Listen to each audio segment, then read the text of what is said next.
وہ اولیاء کرام نوافل تہجد نہیں چھوڑتے تھے، تو جس کی نوافل اور تہجد پکی ہو جائے تم تصور کر سکتے ہو وہ فرض چھوڑے گا؟ نہ کبھی ہو ہی نہیں سکتا۔ اب ذرا میں آپ کو ایک مثال دے دوں، امیر ملت ابو العرب محسن پاکستان پیر سید جماعت علی شاہ کے والد گرامی کی، آپ کو قرآن سننے کا بڑا ہی شوق تھا۔ آپ نے تو اپنے بیٹے امیر ملت کو حافظ ہی اس لیے بنایا تھا کہ مجھے حافظ کی پرابلم نہ ہو، میرا بیٹا جب میرا من چاہے میرا بیٹا مجھے قرآن سنائے۔ بعض اوقات تو آپ اپنے بیٹے کو کھڑا کر دیتے، کہتے بیٹے چلو قرآن شروع کرو، اسے شبینہ بولتے ہیں، اور خود پیچھے کھڑے ہو جاتے۔ خاص طور پر رمضان المبارک میں پاک راتوں کے اندر پورا قرآن 2 نوافل کے اندر ختم کر دیتے، اور سید کریم شاہ شیرازی رحمۃ اللہ علیہ اپنے بیٹے کے پیچھے کھڑے ہو کے سنتے۔ ایک مرتبہ آپ شبینہ سن رہے تھے، ایک رکعت میں 25 پارے پڑھ دیا آپ نے پہلی رکعت میں، دوسری رکعت میں پورا قرآن مکمل کر دیا، سلام پھیرا تو کریم شاہ رحمۃ اللہ علیہ کہنے لگے امیر ملت سے، کہنے لگے یار ضعیفوں کمزوروں کا بھی خیال کر لیا کرو، یہ کہہ کے تو آپ چل دیے۔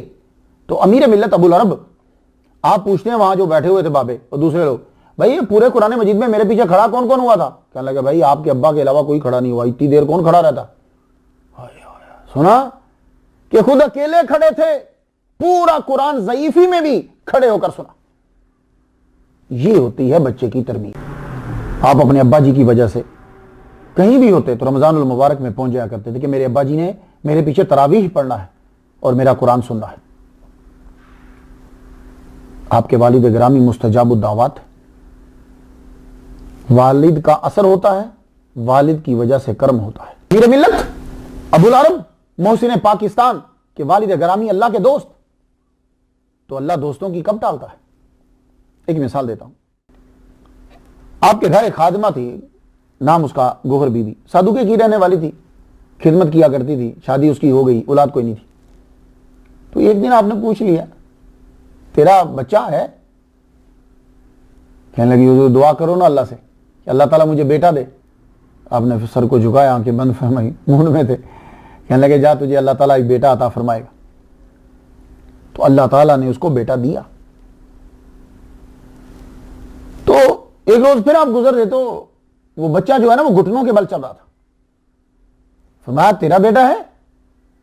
جی حضور اللہ نے دیا، اس کے لیے دعا فرماؤ۔ کچھ جملے ہوتے ہیں وہ روٹین کے ہوتے ہیں، وہ لا علمی کے نہیں ہوتے۔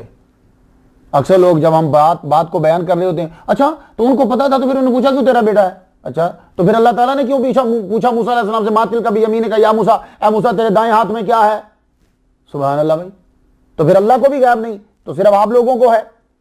دیکھا نا آدمی جب نبی کی توہین، ولیوں کی توہین ہوتی ہے تو بندہ اللہ کی بھی توہین کر لیتا ہے آٹومیٹکلی۔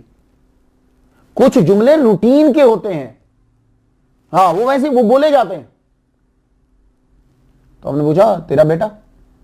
جی دعا کیجیے نا۔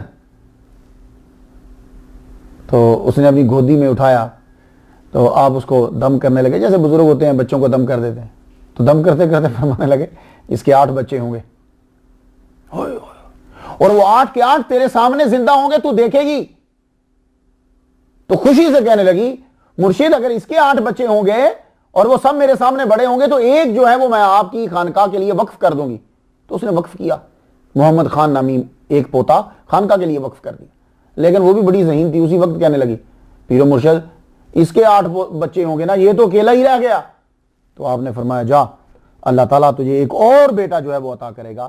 وہ بیٹا چودھری حاکم دین کے نام سے جو ہے وہ دنیا میں زندہ رہا۔